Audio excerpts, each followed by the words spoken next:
reading your papers, your brilliant papers, and hearing your presentations, I realized how wrong is my paper. So I hope that I can explain to you a little bit my paper in this presentation in order to look for the better form to present what I want to say for our special number. So it has to do a lot to do my paper with modernity, and in my paper I'm questioning what is modernity, and in a very concrete aspect, this of the surveillance. And I question myself about surveillance and its necessity, or if surveillance is needed for modernity. This is something that I was obsessed since a long time ago. How modernity indeed has, or what we call modernity, has a lot to do with violence, with totalitarianism, and with surveillance. In this way, I think my paper has a lot to do with Muriel's paper. Maybe, I am not using COVID as a sign of modernity, but I should say something had to do with this. So I think I will present my paper afterwards, but first I want to say how I want to change this. What you can say here, you can see here, because I think after hearing your papers or reading your papers, I think I will put the focus more on different cultures of surveillance, because as you can see, my paper tried to look to different ways of practice of surveillance, of this fascist practice, I would say, in Franco's Spain, and the communist practice of surveillance, which is something that maybe you are more accustomed to because of your research and my research too. So I know more about communist surveillance than about Franco's surveillance. So I think in the paper, in the real paper, in the final paper, I will put more the focus on these differences. Because if you see in my paper, if you read it, I was speaking more about similarities. And after hearing what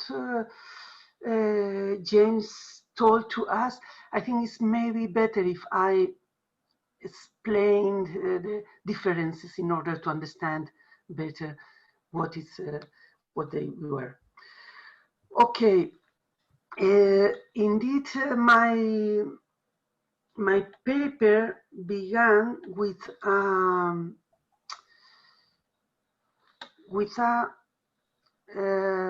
discovery. I discovered, and we in a different project, we discovered with my friend and colleague Gutmaro Gomez that a lot of the people of the who were at the beginnings of the Franco's political police in the 30s had studied in Paris together with people from the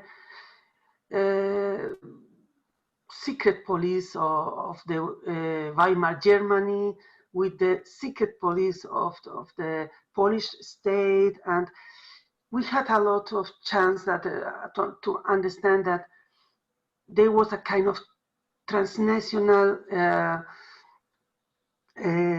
network of political policy in Europe after the 30s and during the 30s and after then in the 40s. It's something that we are working about, still working about, but we had quite a lot of sources, I would say. So that was the beginning of the project. No, the other part of my reflections on this project, or why I wanted to do this paper, is because I feel that in the international community of historians working on dictatorships or totalitarian regimes, there are no consciousness of importance of the Spanish Franco's dictatorship. There was this famous analysis like the Juan Lin's classical piece on totalitarian regimes. They downgraded Franco as an authoritarian regime, as a kind of old version of a dictatorship, some kind of this backward Spain was at the same time produced it at the same time, and old-fashioned dictatorship, I would say. This is, I can read in a lot of the works, or a lot of bibliography and literature. I quote in my project, in my paper, sounds like Ismael Saz or Joan Maria Tomàs, or something like this. They all look at the Franco's dictatorship like something old-fashioned. But I don't think the same. Yeah? I think that the analysis of the longest European fascist dictatorship within the framework of studies about totalitarian practices is something that, in my opinion, has been missed until now. Of course, I'm looking to answer to questions such as, was Franco different of other regimes of the 20th century? Was there theoretical and practical exchange and entanglement between Francoist and right-wing dictatorships? But were there approaches to models of left-wing regimes?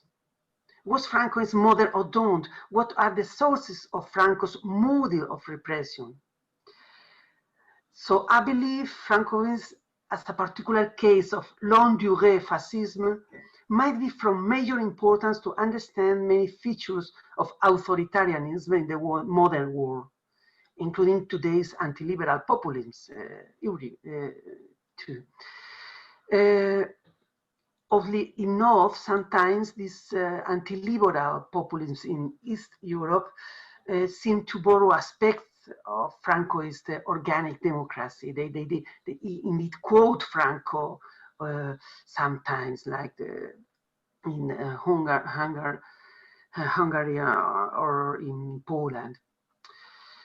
In the text, I summarily describe the case of the Spanish political police under Francisco Franco's dictatorship.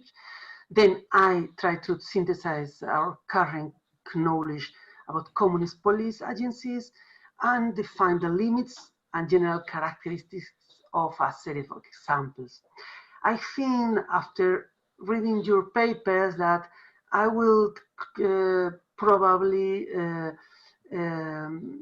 wipe out the most of these descriptions of police, of political agencies, and I will focus only probably in one or on more common characteristics or features of these communist police agencies, and not all this description I did in the paper. With this synthesis, I want to trace the general lines of the genealogy of communist secret police, insert them in a wider context of modernity.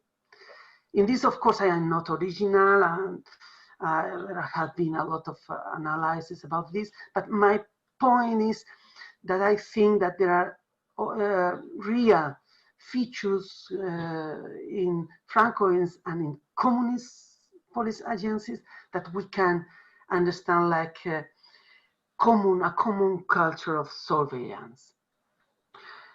Then I focus, of course, I have to say I focus on political police agencies because as one of the main characteristics of modern police state, their analysis might help to illuminate some aspects of this modernity. Yeah, I know I use that word modernity too much and feel maybe it's not so the word I would like to use, but as a matter of work work word, something to work with, I think I can use it. The objective of the paper is of wider theoretical nature. It is to explore how we can compare aspects of different dictatorships, the nature of violent coercion of power exercised in the context of building dictatorship after 1930 in different parts of Europe showed certain historically determined qualities. Part of this might be explained by transfers, contacts, and entanglements between the nations. I told how we found really entanglements and contacts between Spain and other European countries. But maybe there are more that are possibly consequences of this modernization in very different aspects of life. I would say, qualities that are common to left-wing and right-wing dictatorships. I want to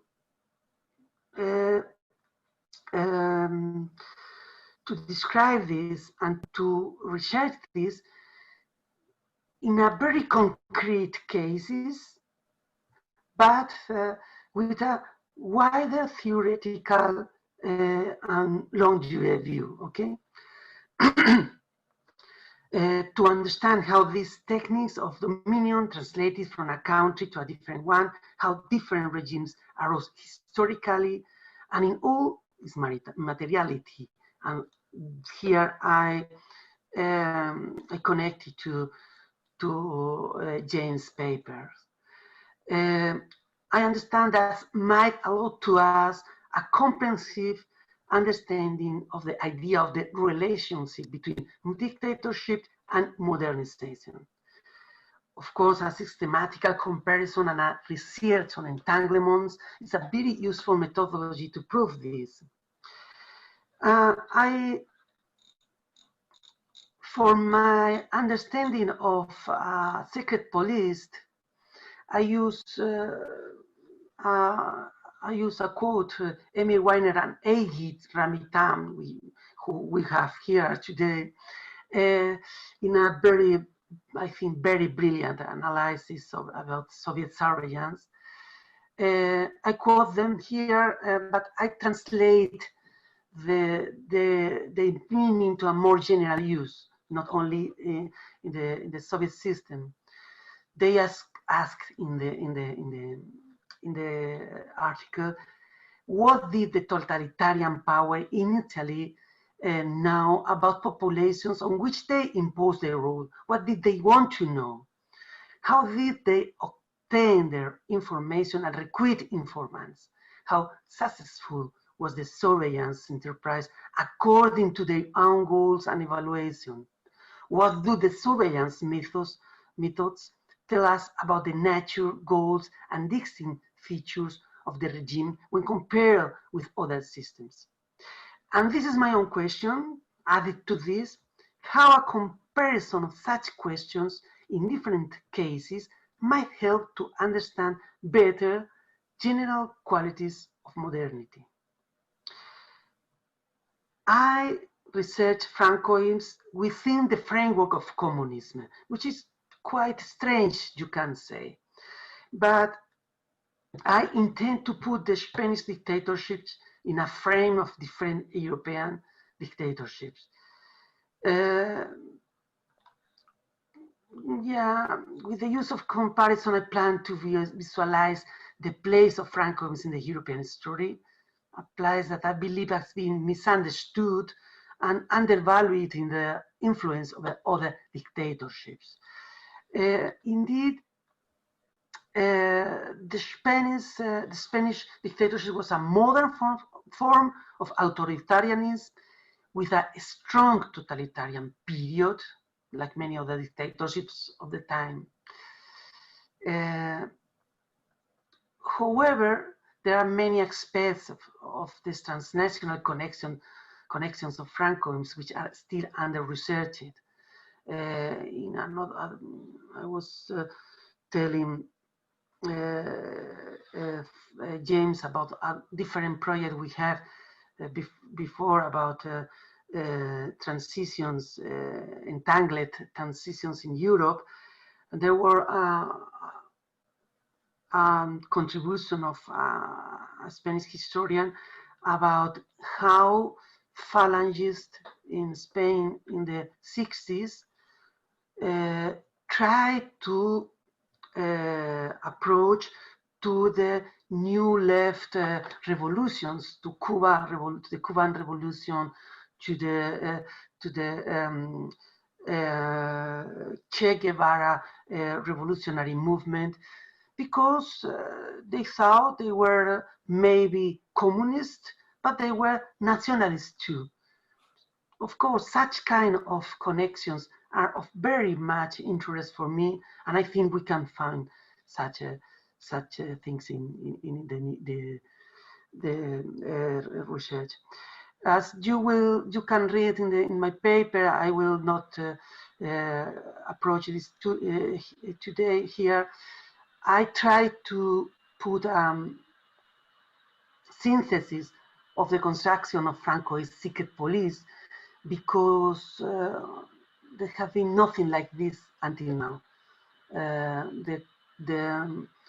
The most of materials of the secret police in Spain are closed or lost.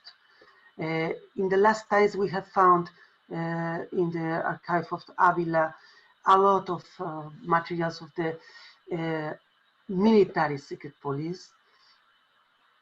This is a difference between the Spanish secret police and the communists. Above all, it was a military secret police. Okay, even the usual, the regular police, secret police in the regular police has a military component always, with people coming from the military to work, at least you can say civic police, political police. So I'm not reading this here, and I'm not putting this here, but I wipe out to the part of when I resume and explain the communist police, because for all of you are quite easy to understand. You can read it at the paper if you need, but you know all of this. It's nothing new for you. And I go to the conclusions, because are the only part of the paper where I try to make some comparisons, which is indeed stupid, I assume, because this is the most interesting part for all of you. So probably the final paper will be almost constructed about these conclusions here. Okay, so when in the years of the Spanish Civil War, officials from Nazi Germany visited the headquarters of the Francoist Information Services in Salamanca and contemplated the extraordinary complexity of the information extractions. that historians now explore in Salamanca, they were tremendously surprised. There are data to affirm that in part, they were inspired by them in the way they came to carry out the surveillance and information in Europe just a few years later. On the other hand, Gestapo and Nazi army members advised the building of the Francoist DGS and cooperated with them in Spain and France. New research shows how modern was the beginning of Franco's surveillance system. This brings questions about similarities and differences between right-wing and left-wing dictatorships. But in the case of the agencies of repression and information in totalitarian regimes, a functional similarity is not the only explanation. The common horizon of utopian chains and construction of the new men needed comparable resources of education by force and pedagogy by repression.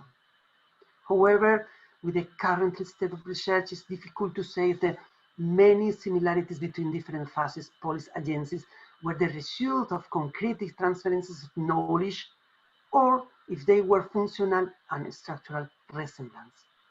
And in this last case, possibly we can detect such resemblance in communist police too. A different question would be, of course, the possibility of finding transfers of the experience of communist police to others, fascist agencies through international meeting points of experts as the École in Paris, where we found really some contacts, or through cultural transfers of knowledge about repression and surveillance technologies by scholar research, espionage, or in case of Franco's regime, with the exploration and with the archaeology, we can say, which of the communist or the Republican prisons, the so-called Checas of the Civil War, because there was really a real archaeological and material research by Francoist agents of the legacy of the Republican repression during the Civil War. And this repression had a light, maybe not a lot, but a light apport of communist or Soviet methods of surveillance. Of course, there were differences. For example, the Francoist dictatorship was distinguished from the National Socialist and the Italian fascist by its obsession with the internal enemy. In this, they come near Stalinism and its paranoia. The description we have done here of the secret police offers us different questions about the role of citizens in information and repression.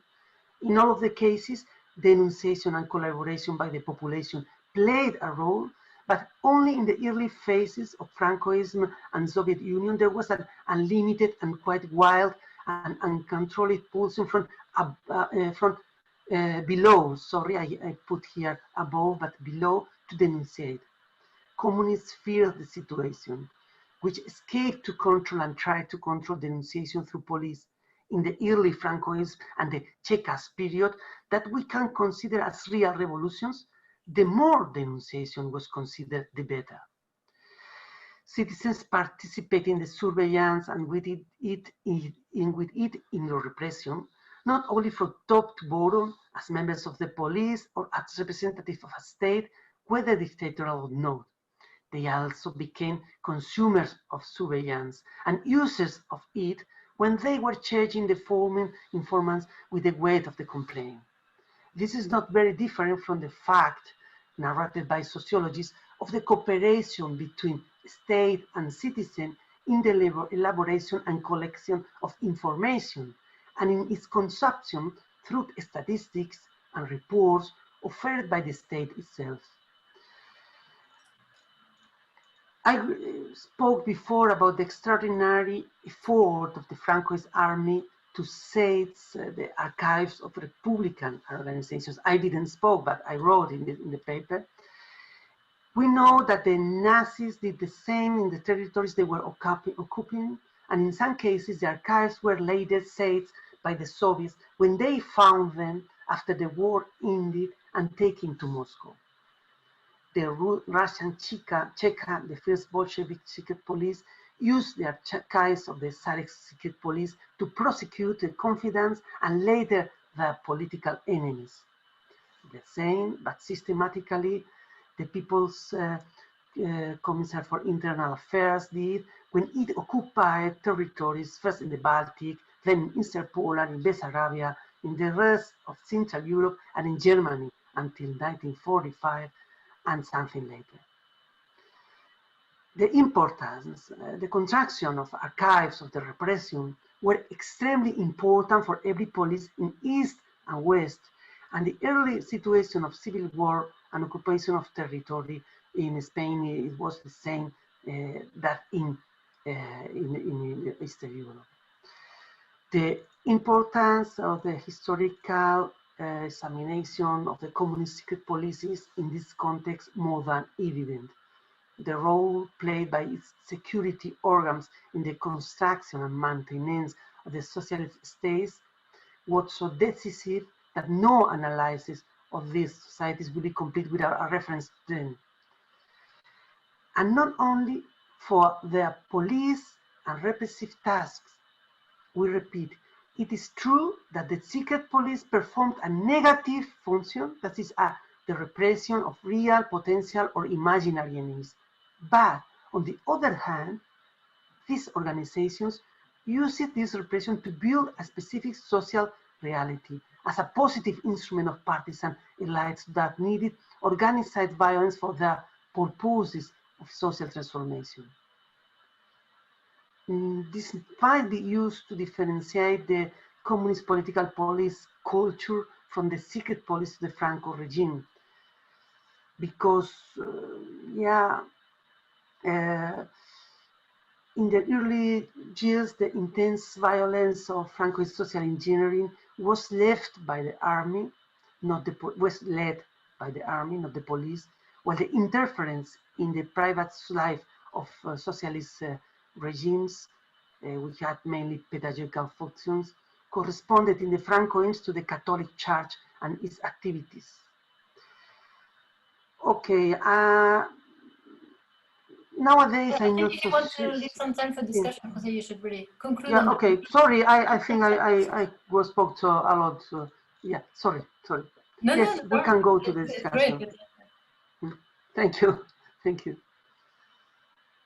Oh, but I didn't want to cut you off completely. I just wanted to say. No. Okay, we can go to the discussion because the only thing I wanted to say is that these differences between Franco's political police and communist political police, which I tell at the end of the paper, I am not so convinced of them right now, because in the last times we were able to read some of these documents of the military police, and I think there are more coincidences than we thought at the beginning. So possibly in the final version of this paper will be a different conclusion about this. So it is the only one. So please, thank you very much, and sorry that I talked too much. James, are you chairing? Yeah, I can chair. So the floor is open for questions to. I have a question. Muriel, please. Always Muriel. No. Anyway, please, others, go ahead. I'll ask my questions after.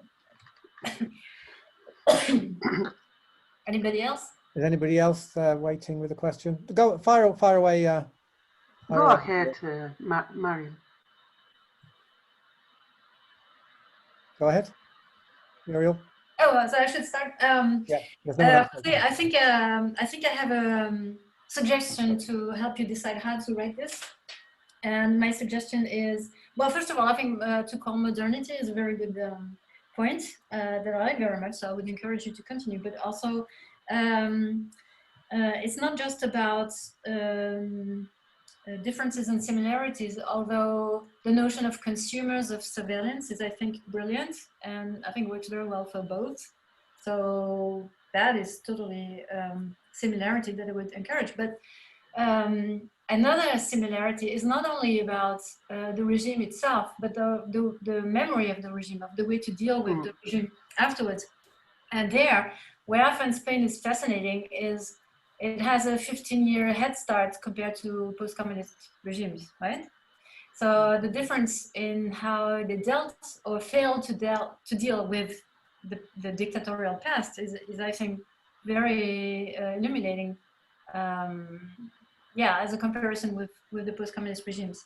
And so now we'll explain to the others why our conference was supposed to take place in Madrid. And the reason why I begged you to address the writer Javier Cercas is because he wrote a novel that is half a novel. It's like a very, talking about modernity, it's a very modern way of doing writing these days that I actually very much enjoy. And I think I'm gonna move to that too. It's kind of a mixture of fiction and non-fiction, where they're like, it's a novel, but with real people in. I love this. And what I found fascinating in one of Cercas's books, and I think this will strongly relate both to Anka and to James, especially to Anka, because the novel that totally struck me was called The Imposter, talking about Anka's representation of this imposter priest who poses even for the secret police. And now this, and where it's fascinating with Cercas is like his character was in a way a victim of the Nazi regime in Germany, because he went there to work as a migrant labor, like during the Second World War, as Germany was asking for, a migrant force. But in the and that's where I don't remember when it started to happen. I think it started to happen only after Franco's death, but or I don't remember. But mainly in post-Franco Spain, he portrays himself, or he reinvents himself as being an anti-fascist fighter. Part of and so he invents an identity of both a victim and a hero of anti-fascist, anti-Francoist resistance, which is like, it's just it's so similar to what this guy was that Anka was talking about. It's like this always this dialectic between visible, invisible, or reinventing oneself, and there I think you have a gold mine, Jose. But that, for me, that would be absolutely fascinating to discuss in the way, people have reinvented themselves after the end of the dictatorship.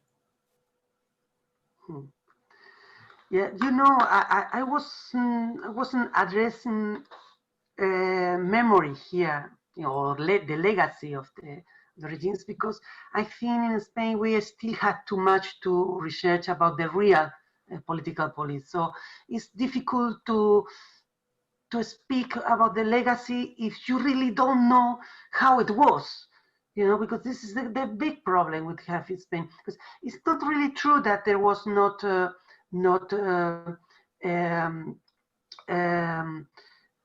work about memory in Spain after Franco's dictatorship. There was indeed, and indeed in many towns, for example, the many streets were changed and monuments retired, and there was a lot of, and indeed, immediately after the dictatorship, above all, when the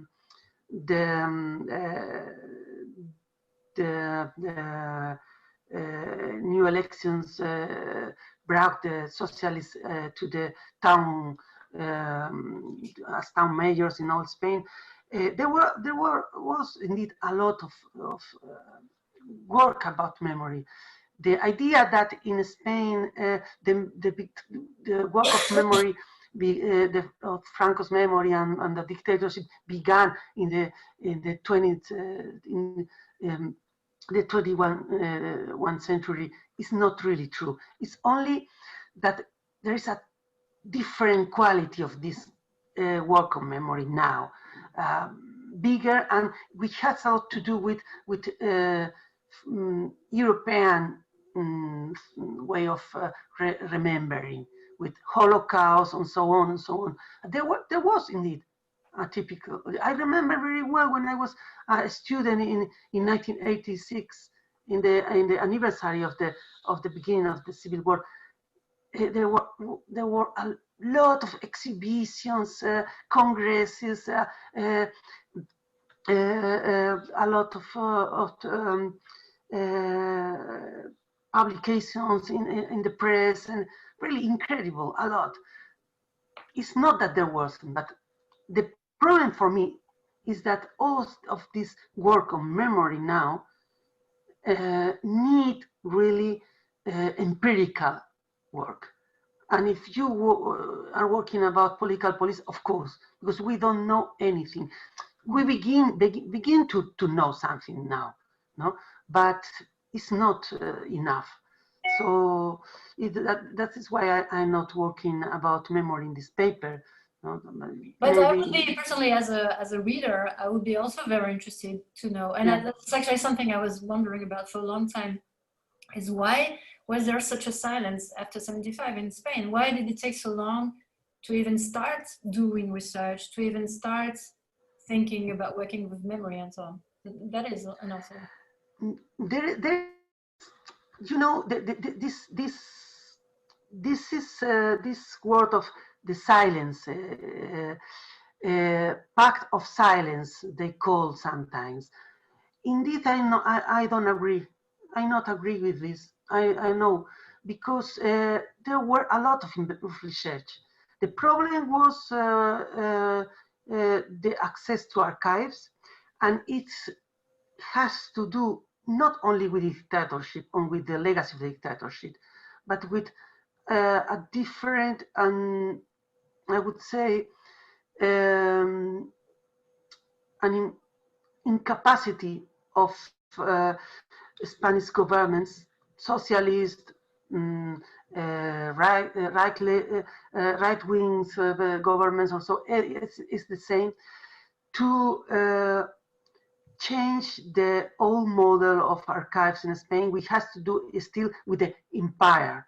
We had still a culture of archives that has to do with the Spanish Empire, which was very nice because you had now in Seville the whole heritage of the Spanish Empire in an incredible form, but which is very bad for contemporary because you have no access to this. Indeed, there was a kind of silence in the population. I mean, I participate as a student, indeed, in projects of oral history, but it's true that it was not easy because the Spanish dictatorship won the war. And this is a very different thing. The Spanish dictatorship won a war, constructed the modern Spanish state, because it's so, the dictatorship constructed built this modern state in Spain. So, how to say this?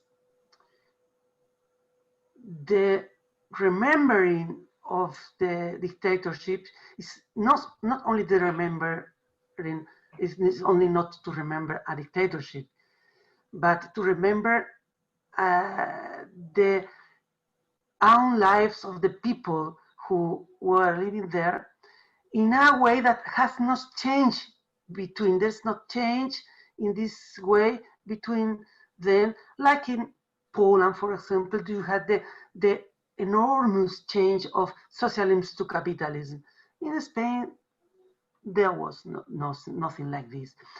And so there has been remembering all the time from the beginning, from the scratch, but in a different way and in a very slow way if you go to the psychological, you can say, problems of people.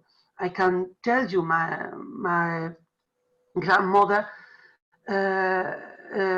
was one of the repressed after the war, and we knew this after she died.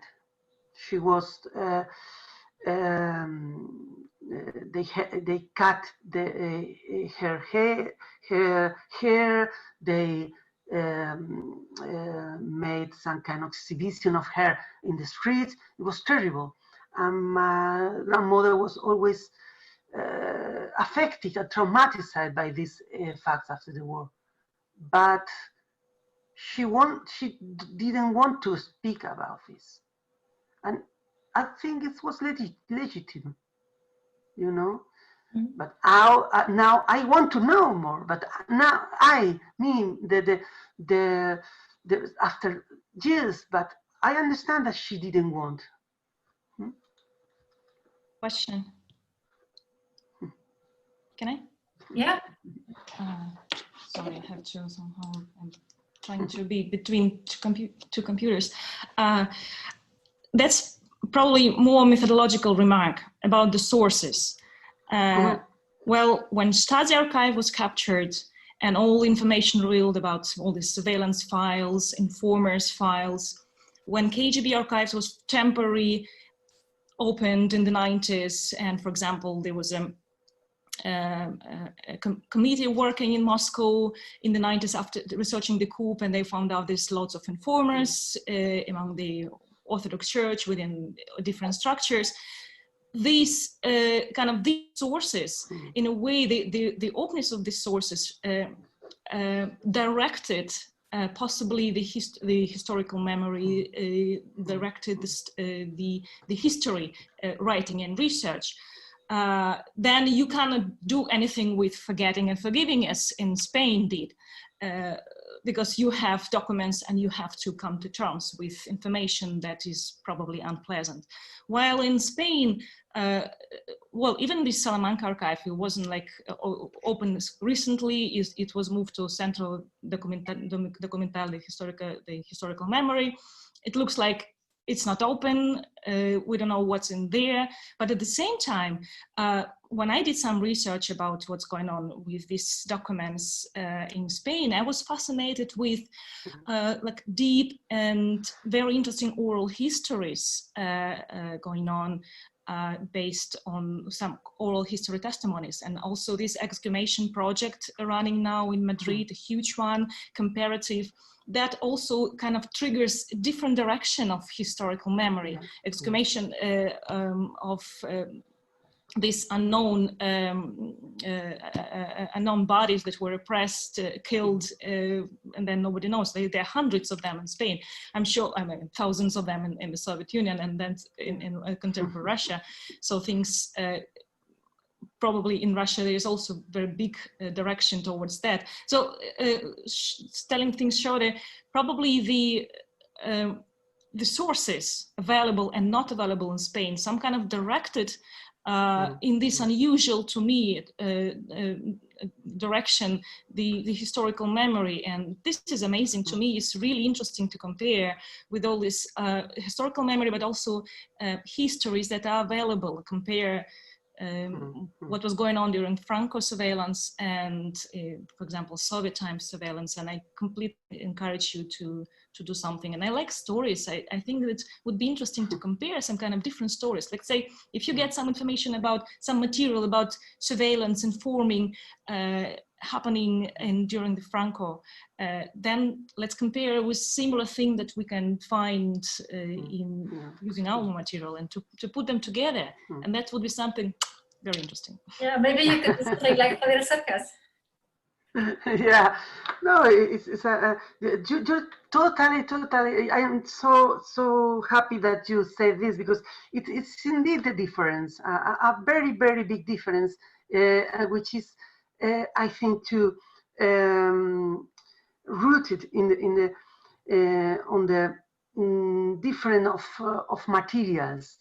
because in Spain, of course, they have been nothing like this agentomania, you know, that there was in Czech Republic or in Poland. This idea of looking for the agents of the informers, have been nothing like this, because the materials were not available. That's the difference. So from the beginning, these materials disappeared. Nowadays, we are finding some of them in some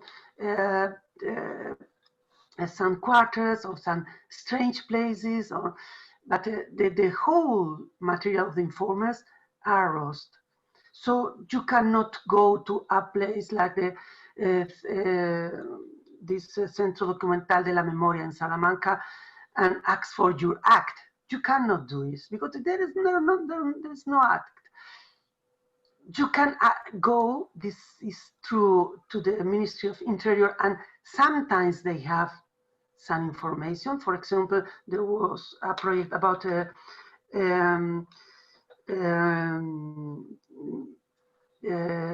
how do you say this in English?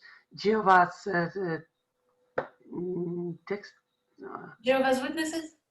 Yeah, Jehovah's Witnesses, which was very good because they, the people, the witnesses, allowed the researchers to get to their acts, and they found it in the archives of the Ministry of Interior. So we can see this indeed these acts, but this is always really very short.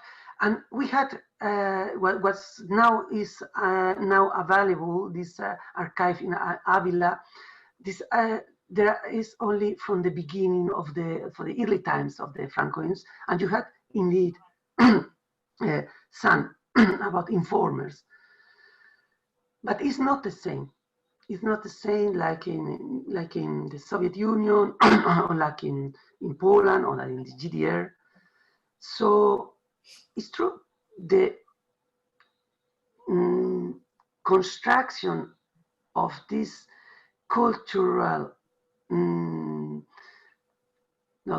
culture of memory about the dictatorship in Spain has a lot to do with the memory of the repression, of the suppressed memory of the repression. Had to do a lot to do with these inhumations, as Tatiana told us, which are very important because they are very graphic. You go, I have been to some of these inhumations, and I wanted to, if we do this in Madrid, you would probably we would probably go to a inhumation. I wanted to do this with you because they are very graphic, very potent, very powerful, but there is nothing about these informers. That's why I told you about this novel about Ignacio Martínez de Pisón, because he did something similar to like the other people did for the Soviet Union, for the Poland or the Czech Republic. So yeah, different cultures and very good, rooted on materials, really on materials, on available materials. Muriel, do I have time to ask one more question or introduce another question for Jose? Yeah, you're sharing.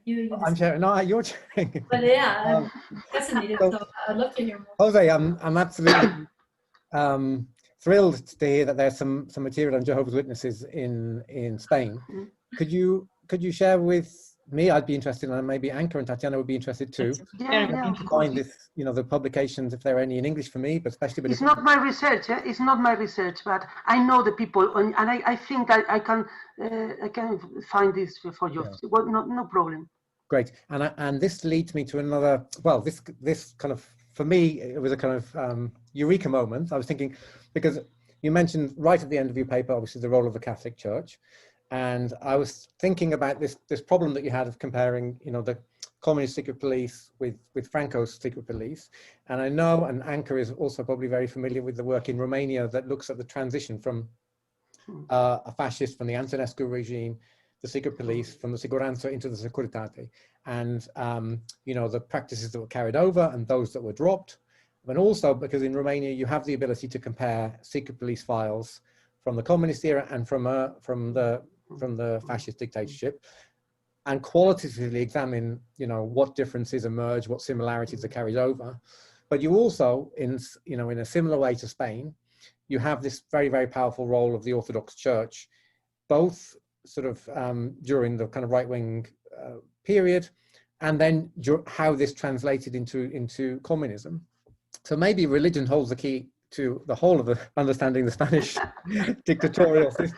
If you can get close to, okay, you have these Jehovah's Witnesses, because I remember asking the question, there was somebody else at the working group in Brussels mural, I don't know if you remember, there was somebody else there, and we had a long chat about secret police, you know, the lack of secret police records, because I was intrigued, you know, what in Spain, as Spain began to open up in the 60s and 70s and tourism became popular and Americans were there.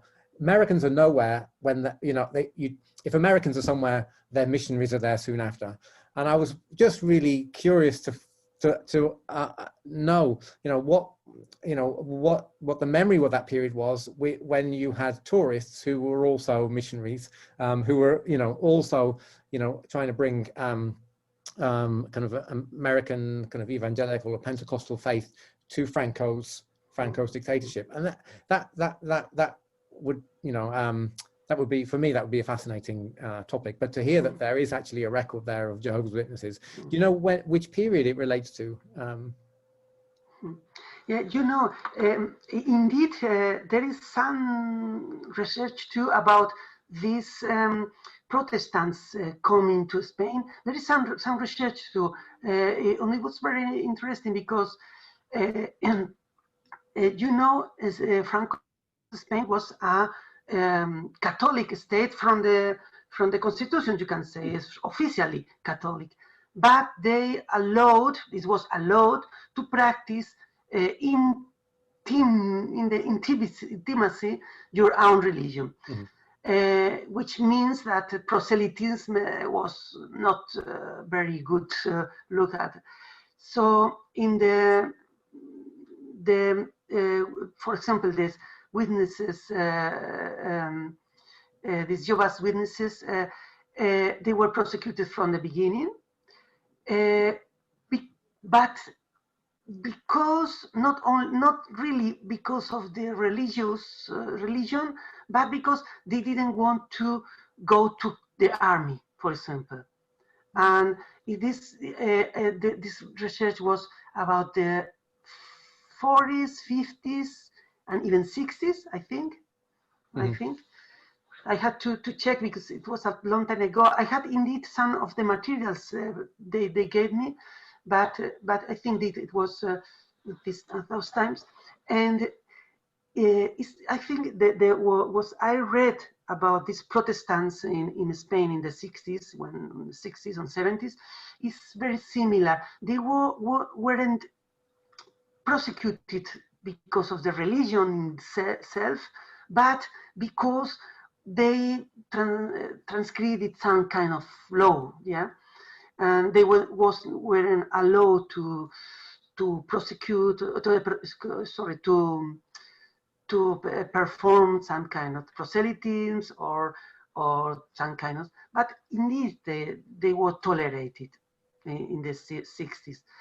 But with the Witnesses of Jehovah's was totally different. They were always because they didn't want to go to the army and such. So they served in the concentration camps and in the prisons. Yeah. Well, there are lots of, I think there's a lot to explore there. I mean, and that the role of religion in the state, and then religious minorities and how they were dealt with, and these kind of grey areas, and the pretext for prosecution. I mean, there are parallels there with communism, but also with Romanian fascism before, so it's interesting.